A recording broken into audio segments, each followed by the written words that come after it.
So what we did here is pulled out all those files, made it more readily available, and then made you think that it's your own idea to feel how you feel because that all came from your own head. Does that make sense so far? Yeah. And then I'd use what's called gestural referencing when I'm saying something and then pointing in a certain direction. So like if I want to demonize another group of people, I might point, I'm not going to point at you, right? I wouldn't want to point at me. I want to point like away from us. So let's say the goal is to make you super focused. And I know that you are a podcaster, right? So I might say, I've been on a lot of podcasts, and it's amazing how so many times I'll be on a podcast and there's this one podcaster who's like, he's talking to you, but he can't pay attention. It's like they're not really connected. They're not tuned in to the conversation. And you're nodding your head the whole time. But what I'm getting you to do is covertly make an identity agreement about yourself. I'm covertly getting you to agree that you are not that type of person. So if we started out our conversation that way, and I talked about watching Die Hard, how it is to get focused on something, and then I demonized this other group of people that's not us, saying that they can't focus, they can't tune in, they can't really connect with another person. During that time, your brain is making these agreements. And the moment I get you to make an identity agreement that's different than an idea. So I can say, yeah, it's really important to focus on a podcast. You'd be like, oh, yeah. It just sounds like bullshit because I'm getting you. That's an idea.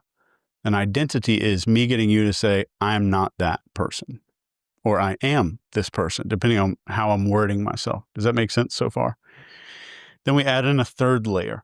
And this one would be like using what's called an embedded command, which are not really effective for achieving big things, but making small shifts in a person's thoughts. You can use these for sure.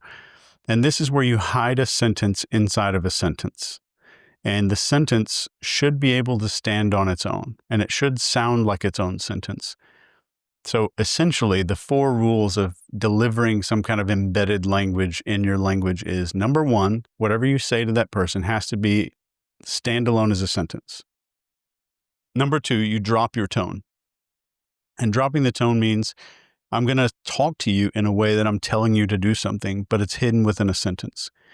And number 3, I want to return to our topic of discussion as fast as possible so your brain is not picking up on what's happening, and I'm returning you back to familiar territory very quickly. Does that make sense? You want an example? Sure. All right. So let's say I just talked about these other podcasters, and I would say, I think it's really rare when someone could just stop and completely focus.